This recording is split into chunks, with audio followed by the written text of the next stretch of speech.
Welcome to Brave Voice English. Listen, read, and learn English with short stories. Don't forget to subscribe. Let's begin. The empty chair.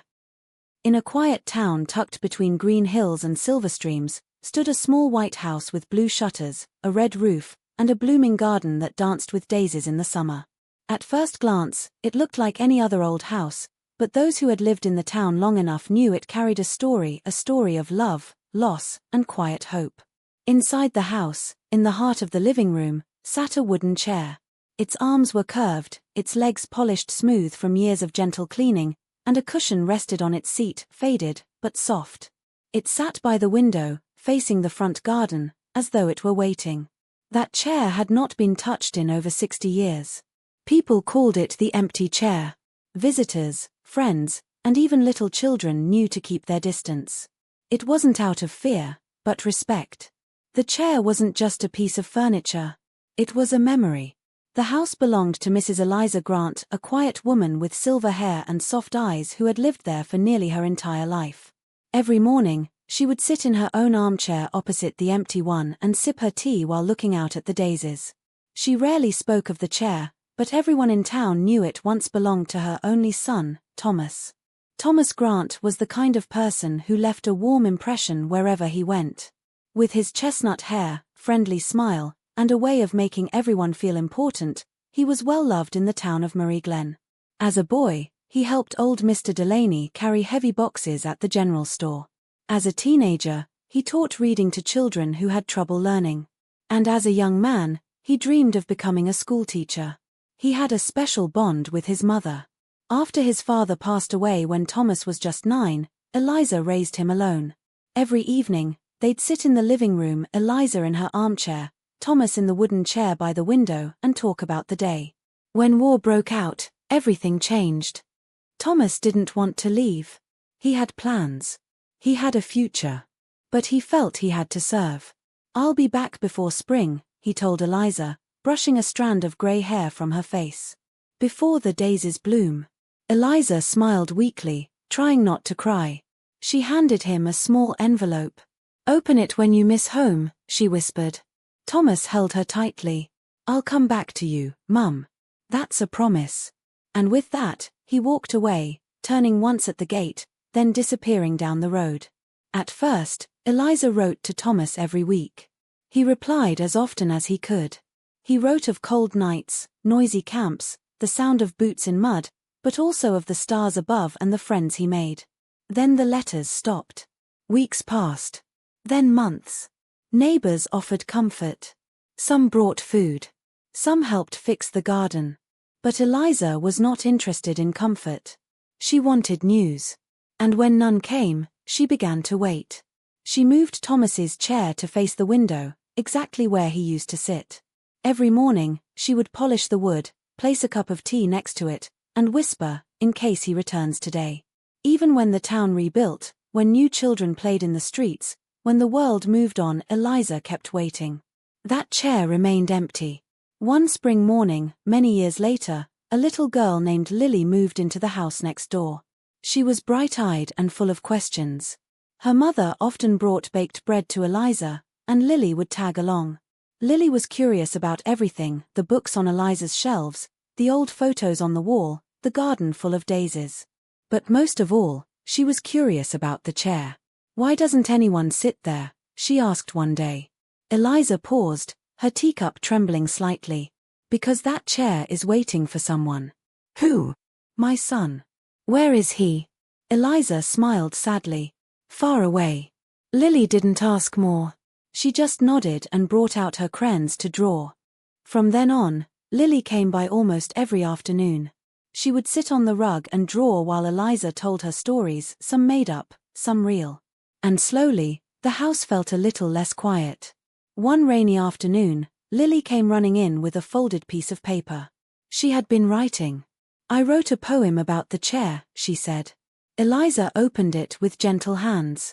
"There is a chair that never rocks. It stays so still, it never talks. But if you listen close and true, you'll hear it whisper, 'I miss you.'" Tears gathered in Eliza's eyes. She hugged Lily tightly and held her there, long and quiet. That night, she sat opposite the chair and whispered to it. "She wrote a poem for you, Thomas." One summer morning, almost 60 years after the war, a letter arrived. It came from a military archive office. Inside, a typed note said, "We regret to inform you that the remains of Private Thomas Grant have not been found. However, belongings believed to be his were recently recovered in an old field trunk. Enclosed is a letter addressed to Eliza Grant." Eliza's hands trembled as she opened it. It was Thomas's handwriting. "Dear Mum, if you're reading this, I might not have made it home. But please don't be sad. I want you to smile when you think of me. I want you to know that I thought of our garden, your voice, your stories every night. Thank you for being the best mother in the world. With all my love. Thomas." Eliza held the letter to her heart. She didn't cry. She just sat in silence, looking at the empty chair. Then, after a long while, she smiled. Eliza passed peacefully one winter night. She was found in her chair, a cup of tea on the table, and Thomas's letter resting on her lap. The town held a quiet funeral. Everyone came, the mayor, school children, Lily and her parents. There were no speeches, just daisies placed gently on her grave. The house stood empty for a while. But the chair remained. Years passed. Lily grew up and became a writer. She inherited Eliza's house and moved in after college. The first thing she did was clean the living room. The chair was still there, still empty. She didn't sit on it. Instead, she placed Eliza's framed photo on the small table beside it, along with Thomas's letter. Then she sat in her own chair, opposite it, just as Eliza once had. Lily wrote a book called The Empty Chair. It told the story of Thomas, Eliza, and the power of waiting. It became a bestseller. Readers sent letters from around the world, some who had lost loved ones, others who simply needed hope. One day, Lily received a message from a school teacher in a distant city. "Your story helped my students understand what it means to love and to wait. We even have an empty chair in our classroom now, to remind us to be kind and patient." Lily smiled. The story had become more than just hers. It had become everyone's. One spring morning, a young soldier knocked on Lily's door. "I hope I'm not disturbing you," he said. "My grandfather served with Thomas Grant. He used to tell me about him, said he was the bravest man he knew." Lily invited him in. They sat in the living room. He stared at the chair. "That's really it?" he asked softly. She nodded. He looked around, took off his cap, and said, "May I?" She smiled. "No one has asked before. But yes, you may." He sat down gently in the empty chair. For the first time in decades, it wasn't empty. And it felt right. Lily later turned the house into a small museum, the House of the Empty Chair.